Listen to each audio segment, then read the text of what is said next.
हरिओम. भगवद्गीता बोध. योगदास श्री जयगणेश जोशी यांनी केलेले निरूपण. अध्याय 8. अक्षर ब्रह्मयोग. ओम श्री परमात्मने नमः. अथ अष्टमोऽध्यायः. जय योगेश्वर. परम आत्म्याला नमस्कार. अध्याय 8. श्लोक क्रमांक 24. अग्निः ज्योतिः अहः शुक्लः षण्मासाः उत्तरायणं तत्र प्रयाता गच्छन्ति ब्रह्मविदः जनाः.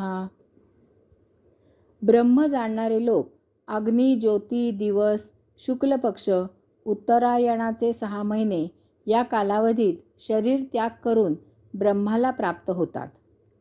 यामध्ये सूचक अर्थ आहे. तो गूढ भाषेत सांगितलेला आहे. तो अर्थ अध्यात्मयोग मार्गी आहे. कारण हा श्लोक योग्यांच्या मुक्ती किंवा पुनर्जन्म यासाठी सांगितलेला आहे. येथे सरळ कालमापनाने अर्थ घेऊ नये. प्रथम याचा पारंपरिक अर्थ पाहू आणि मग मला जो या श्लोकाचा योगमार्गी अर्थ आहे असे वाटते तो पाहूया. याचा पारंपरिक अर्थ असा होऊ शकतो असे म्हणण्याचे कारण येथे सूचक अर्थ घ्यायला भरपूर वाव आहे. त्यामुळे अनेक जण अनेक प्रकारे याचा अर्थ घेऊ शकतात. मला जो अर्थ पारंपरिक आहे असे वाटते तो अर्थ येथे सांगतो. अर्थ पाहण्याआधी एक गोष्ट लक्षात घ्यावी की आपल्या ऋषीमुनींना पूर्वजांना अग्नीचे महत्त्व पटलेले होते. त्यांनी अग्नीला देव मानलेले होते. त्याला प्रथम साक्षी ठेवून धार्मिक कार्ये केली जात असत. ऋग्वेदाची सुरुवातच अग्निमेळे पुरोहितम अशी केलेली आहे. त्यावेळी अग्नी निर्माण करणे फार जिकिरीचे काम होते. लाकडावर लाकूड घासून अग्नी निर्माण केला जाई. त्यामुळे त्यावेळी घराघरातून वैलामध्ये किंवा पाण चुलीमध्ये सतत अग्नी पेटत ठेवलेला असे. आजकाल जसा एखाद्या पदार्थाचा साठा केला जातो तसा अग्नी सतत धुमसत ठेवला जात असे. आता पारंपरिक अर्थ पाहूया. जर योग्याचा मृत्यू अग्नी प्रज्वलित असताना, त्याची ज्योत असताना, दिवसाचे वेळी, शुक्ल पक्ष चालू असताना आणि सूर्य उत्तरायणात 6 महिने भ्रमण करत असताना झाला तर असा योगी शरीर त्याग केल्यावर ब्रह्माला पोहोचतो. याचा अर्थ अशा योग्याचा पुनर्जन्म न होता अशा योग्याला मुक्ती प्राप्त होते. योग्याच्या मृत्यूचे वेळी कालमापन काय असावे यासाठी येथे 5 अटी सांगितलेल्या आहेत. योग्याच्या मृत्यूचे वेळी या सर्व 5 अटी जर अनुकूल असतील तर त्या योग्याला मुक्ती प्राप्त होते. 1. अत्यंत पवित्र असा अग्नी त्याच्या मृत्यूचे जागी प्रज्वलित स्थितीत असावा. 2. एवढेच नव्हे तर तो अग्नी ज्योत स्वरूप प्रज्वलित असावा, केवळ धुमसत नसावा. योग्याच्या मृत्यूचे वेळी अग्नीची ज्योत तेवत असावी. 3. योग्याचा मृत्यू दिवसा व्हावा. त्याच्या मृत्यूचे वेळी प्रकाश असावा. 4. त्याच्या मृत्यूचे वेळी शुक्ल पक्ष चालू असावा. त्याच्या मृत्यूचे वेळी चंद्राची कोर वर्धमान स्थितीत असावी. शुक्ल पक्षात 15 दिवस चंद्रकोर वाढत जाऊन पौर्णिमा होते. चंद्र पूर्णाकार होऊन उजळतो. 5.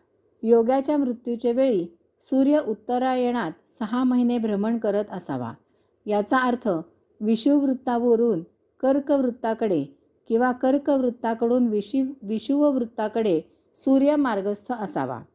अशा प्रकारे या 5ही अटी अनुकूल असताना जर योग्याचा मृत्यू झाला तर तो योगी मुक्तीला प्राप्त होतो. त्याचे पाप आणि पुण्य असे दोन्ही भोग नष्ट होतात. पहिल्या चक्रापासून 6व्या चक्रापर्यंत त्याचे पापभोग नष्ट होतात. जेव्हा त्याचा सहस्त्राकार चक्रात प्रवेश होतो तेव्हा त्याचे पुण्यभोगही नष्ट होतात. तो चक्रभेद करून देहाचे बाहेर होतो. त्यामुळे योगी भोगमुक्त होतो. त्यामुळे त्याचा पुनर्जन्म होत नाही. या पारंपरिक अर्थापेक्षा मला याचा योगिक अर्थ जास्त बरोबर वाटतो. तो मी येथे देत आहे.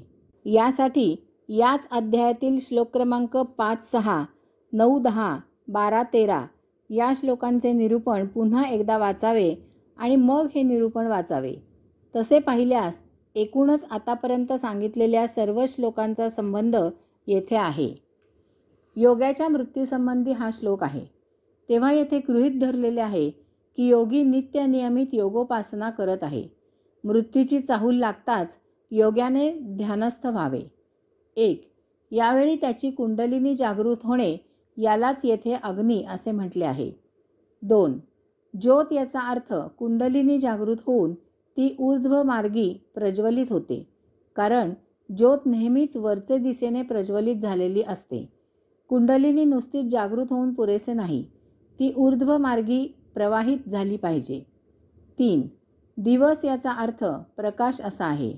कुंडलिनी जागृत होऊन प्रज्वलित होऊन ती जेव्हा वरचे दिशेने प्रवास सुरू करते तेव्हा योग्याच्या अंतरी पांढरा शुभ्र धवल असा प्रकाशच प्रकाश फैलावतो. 4. शुक्ल पक्ष याचा अर्थ ही जागृत झालेली कुंडलिनी प्रज्वलित होऊन शुक्ल पक्षातील चंद्रकलेप्रमाणे हळूहळू प्रखर होत वृद्धिंगत होत एक एक चक्र वरवर जाऊ लागते. 5. 6 महिन्यांचे उत्तरायण याचा अर्थ ही हळूहळू प्रखर होत वृद्धिंगत होत वरवर जाऊ लागलेली कुंडलिनी मूलाधार चक्रापासून आज्ञा चक्रापर्यंत प्रत्येक चक्राला 2-2 कलेने वृद्धिंगत होऊन ही 6ही चक्रे भेद करून 15व्या कलेला पौर्णिमेला सहस्राकार चक्रात पोहोचते. येथे ती मृत्यूचा कालावधी घटिका भरेपर्यंत स्थिर होते.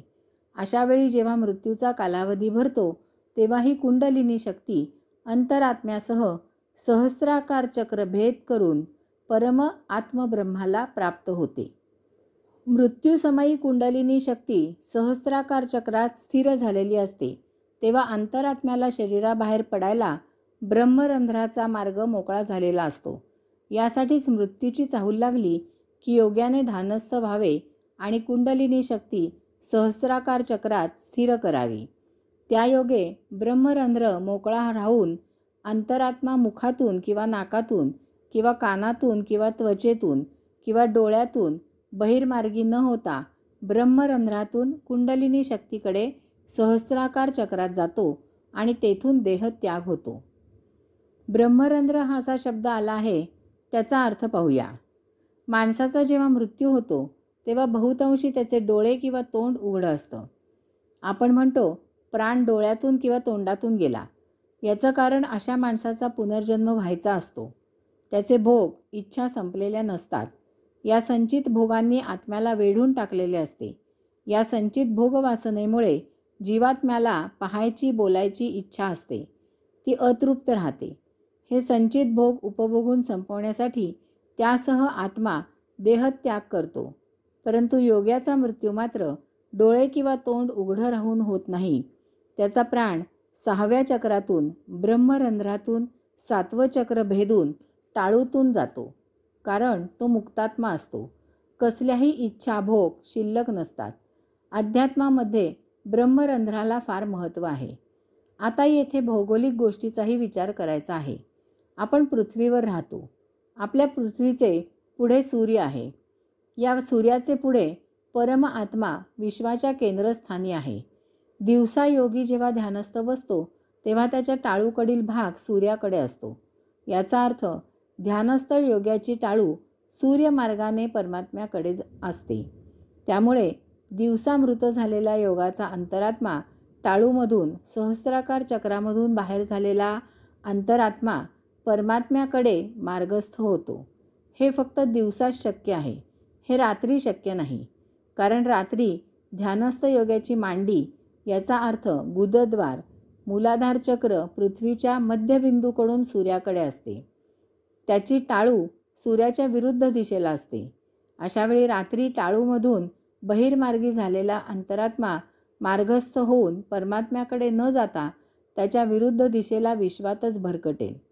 तसेच अशावेळी जर उत्तरायण असेल तरच हे शक्य आहे, कारण आपण उत्तर गोलार्धात राहतो. त्यामुळे उत्तर गोलार्धात जेव्हा सूर्य असतो तेव्हाच दिवसाचे वेळी ध्यानस्थ योग्याची टाळू सूर्याकडे असेल आणि त्यामार्गे बाहेर झालेला अंतरात्मा सूर्यामार्फत परमात्म्याच्या मार्गी जाऊ शकेल. जर सूर्य दक्षिण गोलार्धात असेल तर उत्तर गोलार्धात असलेल्या ध्यानस्थ योग्याची टाळू बरोबर सूर्याकडे नसेल. ती काही अंशी सूर्यापासून दूर असेल. त्यामुळे सूर्य दक्षिण गोलार्धात असताना योग्याचा मृत्यू झाला तर टाळूमधून बाहेर झालेला अंतरात्मा सूर्यामार्फत विश्वाच्या केंद्रस्थानी न जाता तो येथेच या विश्वात भरकटेल. अशा प्रकारे जेव्हा योग्याची कुंडलिनी शक्ती अंतरात्म्यासह सहस्राकार चक्रातून शरीर त्याग करून बाहेर पडते, तेव्हा अंतरात्मा आत्मब्रह्मपदाला पोहोचतो आणि मुक्त होतो. त्याचा पुनर्जन्म होत नाही. सर्वसाधारणपणे आपला मृत्यू तोंडातून किंवा नाकातून किंवा कानातून किंवा त्वचेतून किंवा डोळ्यातून प्राण बाहेर जाऊन होतो. कारण इच्छा, आकांक्षा, वासना, कामना अतृप्त असतात. तेव्हा अंतरात्मा इंद्रियांमधून बाहेर पडतो आणि ते संचित भोग संपवण्यासाठी योग्य अशी योनी निवडून पुनर्जन्म घेतो.